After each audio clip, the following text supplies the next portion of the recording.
Welcome to this RU-251 replay, and I'm here on Karelia Assault defending our base against the enemy. I recently completed Heavy Tank 15 mission and got my final crew member for that I was saving for the RU-251, so I've got a full girl crew now, working hard on the third skill. And I must say I really like this tank. Not so much in randoms at the moment because I'm playing it a little bit stupid, but I really like it in the strongholds and clan wars as well. The RU-251 is the German top tier scout tank, tier 8 light tank, and it's got a really nice gun. Most of the modules you can basically get on you've got the top turret and the top gun basically from the start on, which is a really nice thing. So that means you don't need to play with some stupid low penetration tier 6 gun, but you can go straight to the tier 8 gun. But I've not been really fortunate in my RU-251 in terms of teams. This was a nice change today when I played this match, but before that I got so many dumb teams. I got this map a couple of times, for instance, with the regular bases, and then none of the top tier tanks would actually go to the hill on the right, and then from the start you know it's a loss because you basically give the enemy half of the map. And they can decap from that point as well, so stuff like that. But overall though, even though I get massive fail teams in this tank, I really quite like it.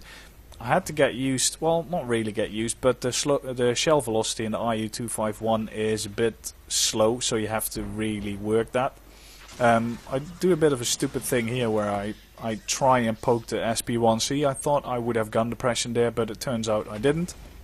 See the heavy tank come in and pull back, but he actually gets taken out by the T10. I must say the T10 and this T54 here did a really good job as well, holding the enemy back, not necessarily attacking them, which is half of the battle. I mean, if your team can't even hold the necessary flanks, I mean, each map has 2 or 3 flanks that you need to hold, otherwise you basically give the enemy the match already.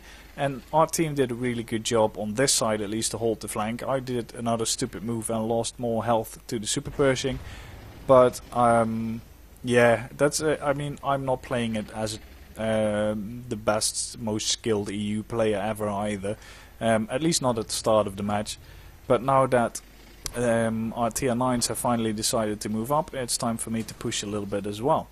Still, I have to take care to not lose more HP at the moment because I'll need that later on. So I'm trying to spot that SP1C, but the SP1C actually has really good camo because it's such a small tank. So yeah, I don't spot it, but I do not spot the Tortoise at the moment. But as you can see, I've loaded heat because I want to do some damage at the moment, and the Tortoise is angled quite nicely downwards, so that means that the armor is relatively thin on the front plate. We can see this Mr. Plinkett pull back. He's actually, I checked after the battle, he's the best player on the enemy team. He actually did a really good job. He didn't lose any HP up until now, but he also let his team die, which is a little bit unfortunate. Put another shot into the Tortoise. Keep aiming. I had a silhouette here, so I didn't just put in a shot on luck. I want to see if he comes by there, but I guess there's a stone in the way, and then we see this CDC. So still got heat loaded, and of course it does 0 damage, doesn't even track the CDC, so yeah, good game mechanics. I see this AMX 75, but I can't really get a shot, so I'm moving up again. I'm letting my team work on the right here. It's not yet my time to be on that flank. The enemy team has got way too much HP and they'll slaughter me for sure, so I'm just keeping an eye on these guys. CDC comes out, my shot unfortunately misses, but then I see the Centurion pushing the T54 mod 1, so I move in to help him out, load AP again because you don't need heat for that guy. Put one shot in, obviously get spotted, put second shot in, pull back, because I don't want him to hit me. I can't pull back too much because then I'll get shot in the ass from the hill. Couldn't really get a silhouette here at the start, but this shot went in regardless, don't know how. And of course the killing shot goes nowhere where you aimed it, so that was a bit unfortunate. And now we can see that the other flank has got 2 low HP tanks left. unfortunately our T10 and T54 died, which is a bit unfortunate, but now since there's only 2 relatively light tanks left, I load the HE, and the HE on this tank is awesome. It has 102 penetration, and it basically does HE damage, so that's way more penetration than normal HE rounds. So that is the best gun or best round to use on light tanks or CDCs and stuff.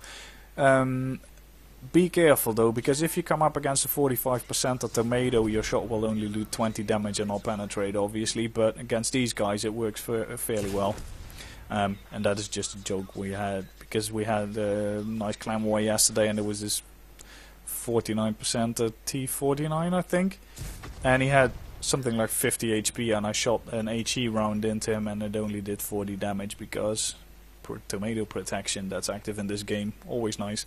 So we finished off these 3 guys actually, some nice kills at the end, and keep on moving because there's still some tanks left. I was thinking that the arty was actually here, but he seems to have moved, and yeah, it's a bad shot arty, so they're really fast. So it's basically a game of catching up now. The enemy RU-251 is on the hill there, and we can see the arty as well. Both of them are pretty much full HP, so that's some nice damage for us. I've still got 3 HE shells. What I was talking about earlier with the tomato protection, please keep in mind that our enemy RU-251 is a 46% enemy tank. Just keep that in mind when you see the shots hit. 102 penetration on this round. So we move in to get the RU-251 or the arty. Either of them is fine, because they're an auto pen for this round, or supposedly an auto pen. Need to get close, don't want to spoil the round. So the first round actually goes in, does in the side, in the tracks, does 320 damage, which is good. Second round, same spot, 147 damage. Third round, 109 damage. So yeah, as you can see, tomato protection at work again. But we get to kill this arty and finish off the match. So this was my first ace tanker in this tank. I haven't got it for long. As you can see, I didn't play it much in randoms. I haven't got any gun marks yet. But I am enjoying playing it, even though I had some stupid teams today. So ace tanker, first one, I managed to get 1314 base XP. Tank sniper medal as well for the long range fire, and 3491 damage, as well as something like 1500 spotting damage, I believe. So all in all, a really solid match. Hope you liked the replay. If you did, feel free to rate it, subscribe to the channel, and see you guys next time.